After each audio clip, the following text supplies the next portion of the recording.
This is not the best of time for the suspended governor of Rivers State Simi Fubara, with his tail between his legs.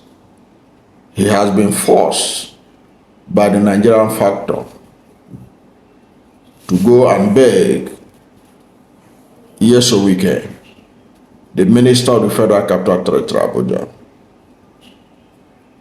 and the former governor of Rivers State, in order to resolve the Rivers State crisis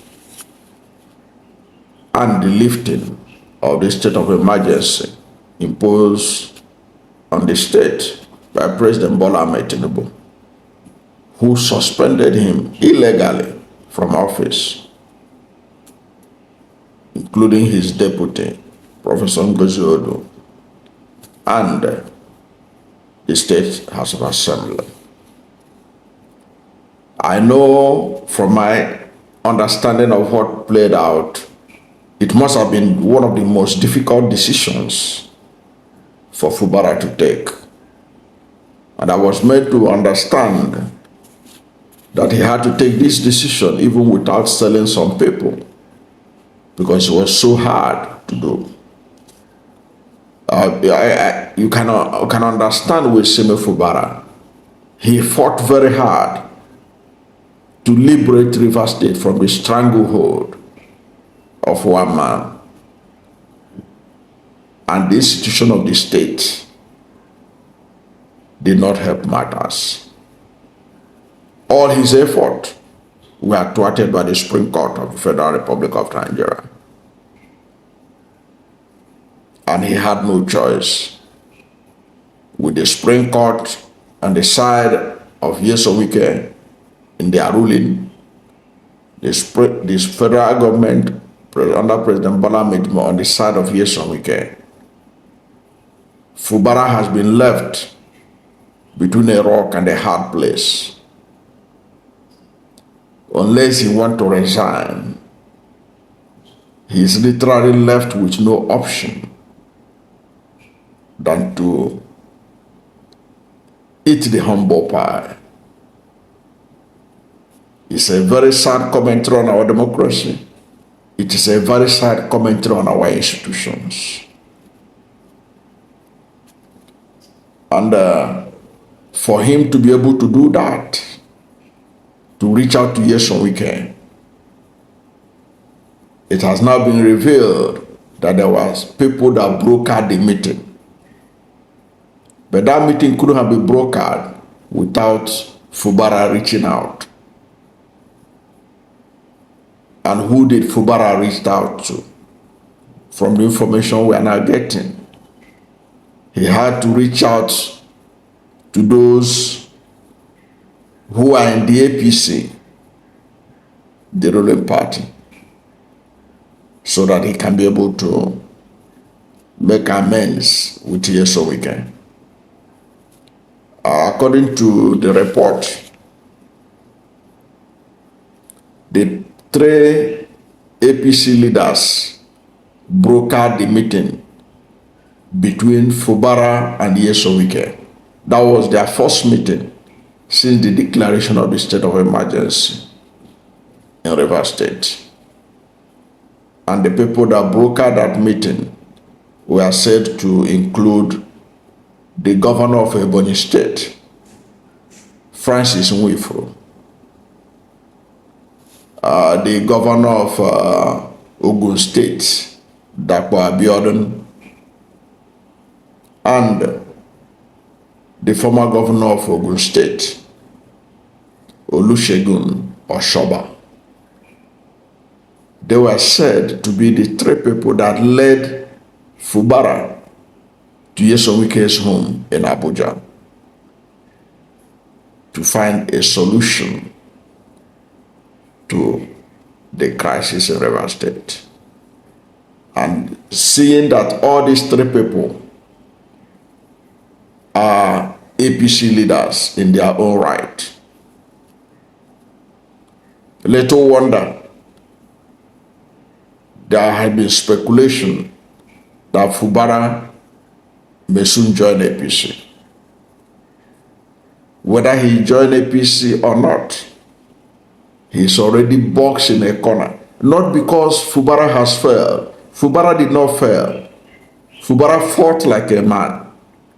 Fubara fought and gave his all. What failed Fubara is the Nigerian state, the Nigerian system, the Nigerian institutions. Failed Fubara. The institution of the state fell. And it's a shame to our democracy that the institution of the state fell to a man who did everything to show that democracy matters. It was Barack Obama who warned about the tragedy of democracy in Africa. He said that what Africa needs is strong institutions, not strong men. But what do we have in Nigerian democracy and many African democracies? We are having strong men and weak institutions. Strong men and weak institutions. A strong president. Nigerian president is said to be the most powerful president in the world. One of the most powerful presidents in the world. He can do and undo. Somebody even said that a Nigerian president can even turn a man to a woman. And the Supreme Court will approve it. The institution of the state fell Fubara. So let nobody rejoice that Fubara was defeated. It is the Nigerian state that was defeated.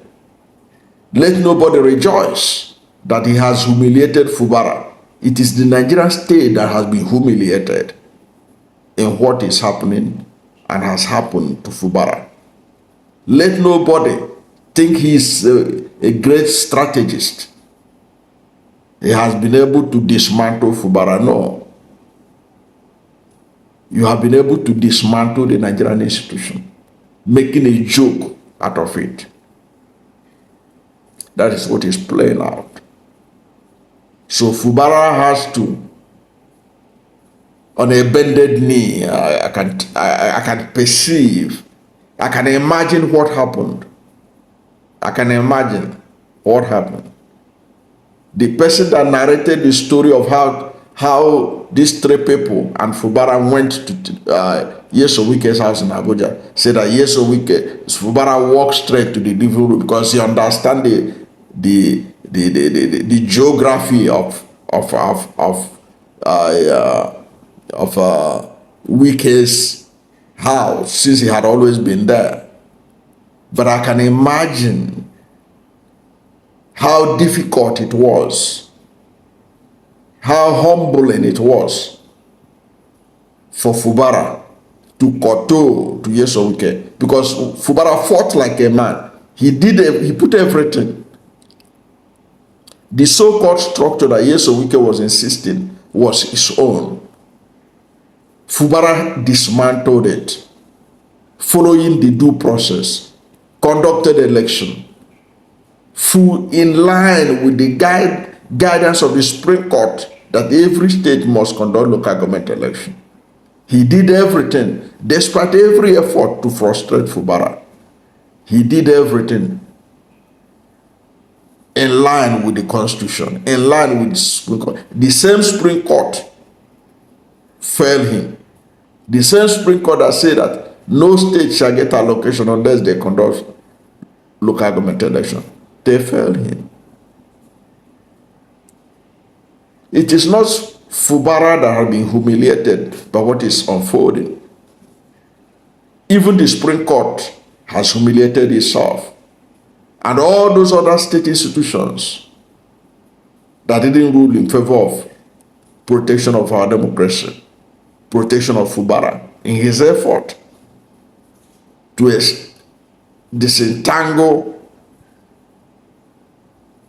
Rivers State from the tyranny of one man. They were the ones that fell. They were the ones that had been humiliated. Because I perceive that Fubara must have gone on a bended knee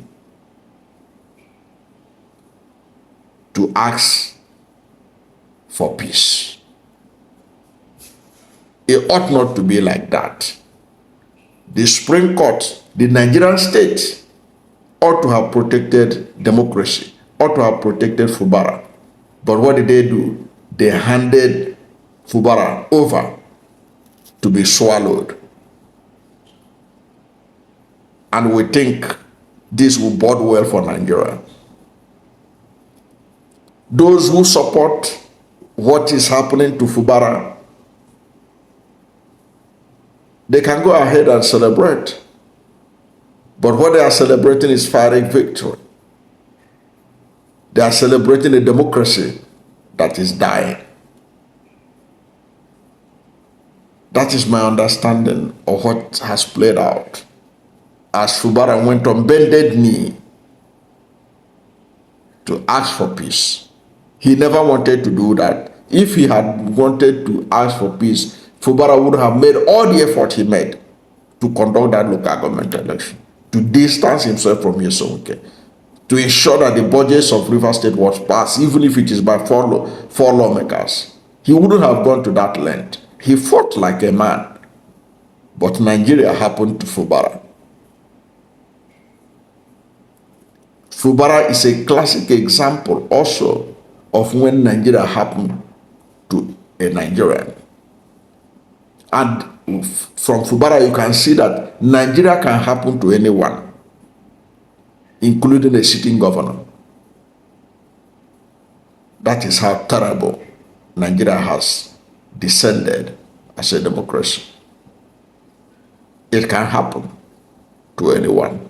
Nigeria can happen to anyone. And it's not a good story to write about. I don't know what to think about Fubara's meeting with Nyesom Wike, going to beg Nyesom Wike, because that meeting would be a begging meeting. It wouldn't be it would not be a meeting of equals, whether we like it or not. It's to go and beg. He went on a bended knee to accept what he had expected the state institution to protect him from. Because he was the duly elected governor of a state. But Nigeria failed Fubara. The institutions failed Fubara. And if that could happen to Fubara, a sitting governor who is safe in Nigeria's democracy. I don't know what to think about this, but whatever is your position, let's hear from you at the comment section.